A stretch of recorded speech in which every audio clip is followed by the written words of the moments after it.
Halo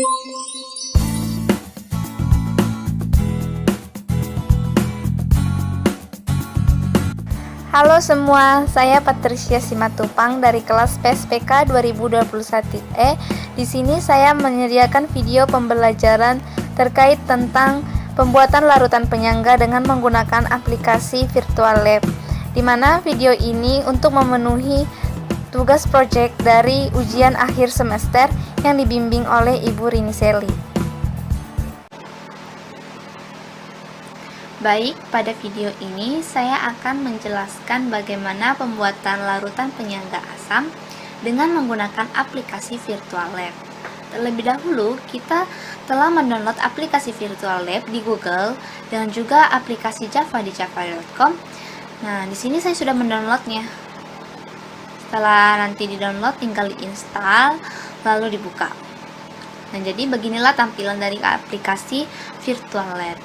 Nah, jadi sebelum saya menjelaskan bagaimana pembuatan larutan penyangga asam, saya menjelaskan dulu apa-apa saja yang terdapat di dalam aplikasi Virtual Lab ini. Nah, di bagian sini ada Stockroom Explorer atau bahan-bahan kimia. Di sini tersedia bahan-bahan kimia. Ada bahan pekat, ada asam kuat, ada asam lemahnya, ada asam konjugasi, ada basa kuat, basa lemah, basa konjugasi, indikator, dan padatannya. Nah, jadi disinilah meja kerjanya atau workbench-nya. Ada juga alat-alat praktikum, ada gelas beker dengan berbagai ukuran, ada gelas 50 ml, ada 600, ada 1000. Nah, ini misalkan gelas bekernya, ada elemennya, ada graduate silinder atau gelas ukur, ada pipet, itu dia, volumetric flask atau labu ukur, biuret, dan foam cup. Nah, di bagian bawah sini juga tersedia ada Bunsen burner atau spiritus. Jika kita klik bagian atasnya, ini apinya bisa diperbesar. Kita klik bawah, panahnya ini bisa diperkecil. Ada weighing board atau kaca arloji, dan juga ada scale atau timbangan. Nah, itulah sekedar pengenalan dari alat-alat praktikum yang terdapat di aplikasi Virtual Lab ini. Jika alat-alat ini tidak dibutuhkan lagi, tinggal klik gambarnya lalu delete. Nah, jadi kita hapus ini dulu ya.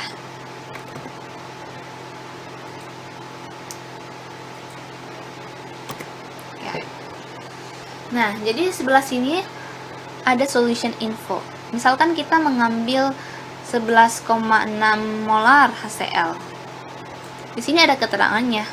Ada keterangannya, ada namanya itu 11,6 molar HCl.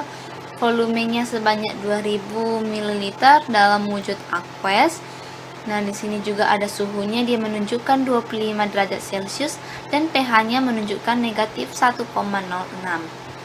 Nah, itu sekedar dari keterangan info dari aplikasi ini. Baik, sekarang kita akan belajar bagaimana cara pembuatan larutan penyangga asam. Nah, larutan penyangga asam itu dapat dilakukan dengan dua cara. Cara yang pertama, dengan menambahkan asam berlebih dengan basa kuat. Cara yang kedua, dapat ditambahkan langsung asam lemahnya dengan basa konjugasi atau garamnya. Kita lakukan dengan cara pertama terlebih dahulu. Di sini saya akan mengambil 1 molar CH3COOH sebanyak 100 ml.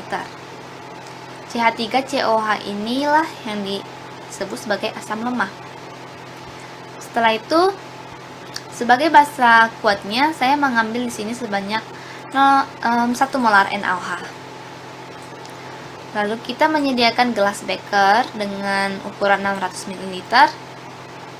Kita masukkan 100 ml CH3COOH ke dalam gelas beker. Nah, saat kita masukkannya, kita lihat ada tanda panah yang warna hijau terlebih dahulu. Nah, lalu kita lepas.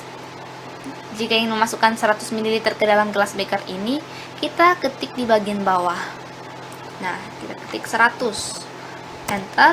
Nah, jadi 100 ml CH3COOH ini sebanyak 1 molar itu sama dengan 100 milimol. Jadi yang kita masukkan ke dalam gelas beker ini adalah 100 milimol CH3COOH. Sedangkan NaOH 1 molar ini kita masukkan ke dalam gelas beker sebanyak 50 ml. Lalu kita enter. Nah, 50 ml NaOH 1 molar itu ada sebanyak 50 milimol. Nah, artinya CH3COOH itu kita masukkan lebih banyak dibandingkan NaOH. Itu tadi maksud yang saya katakan, bahwa CH3COOH atau asam lemah berlebih ditambahkan dengan basa kuatnya NaOH. Inilah larutan penyangga asam yang pertama. Larutan penyangga asam yang kedua dapat kita lakukan dengan cara menambahkan asam lemah dengan basa konjugasi atau garamnya. Jadi di sini saya mengambil 1 molar CH3COOH dengan basa konjugasinya yaitu NaCH3COO. Kita sediakan gelas beker. Nah, lalu kita masukkan 1 molar CH3COOH ke dalam gelas beker sebanyak 100 ml.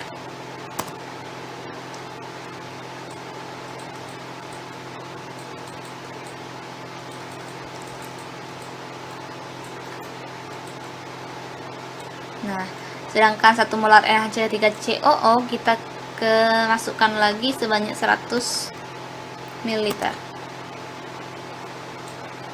Nah, inilah larutan penyangga asam. Gelas beker yang pertama dan gelas beker yang kedua ini adalah larutan penyangga asam.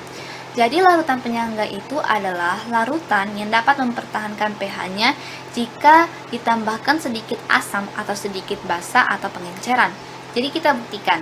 Jadi misalkan kita ambil 0,1 molar NaOH. Tadi kan larutan penyangga itu dapat mempertahankan pH-nya dengan menambahkan sedikit basa. Jadi kita masukkan 0,1 molar NaOH ini. Nah, terlebih dahulu kita klik ini gelas bekernya, kita perhatikan pH-nya, bahwa gelas beker yang pertama itu pH-nya sebanyak 4,76. Gelas beker yang kedua juga sebanyak 4,76.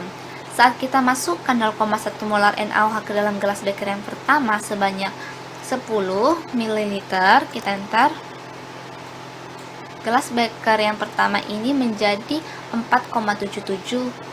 Nah, sedangkan gelas beker yang kedua kita masukkan lagi 0,1 molar NaOH sebanyak 10 ml. Nah, pH-nya juga menunjukkan 4,77. Artinya, pH-nya gelas beker pertama maupun gelas beker yang kedua itu kenaikannya sangat sedikit, yaitu sekitar 0,1. Artinya, gelas beker yang pertama dan gelas beker kedua ini masih dapat mempertahankan pH-nya. Berbeda lagi dengan jika kita mengambil 0,1 molar HCl. Kita masukkan 1 molar NaOH sebanyak 10 ml. Maaf, sebelumnya kita lihat dulu pH-nya. pH HCl itu adalah 1. Nah, setelah kita masukkan NaOH sebanyak 10, kita ketik di sini 10. Enter. pH-nya menjadi 6,98. Berarti kenaikannya sangat jauh kan? Berarti ini bukan termasuk larutan penyangga. Nah, jadi itulah video pembelajaran bagaimana cara pembuatan larutan penyangga asam. Jadi semoga video ini dapat bermanfaat buat kita. Itulah tutorial bagaimana pembuatan larutan penyangga asam dengan menggunakan aplikasi Virtual Lab.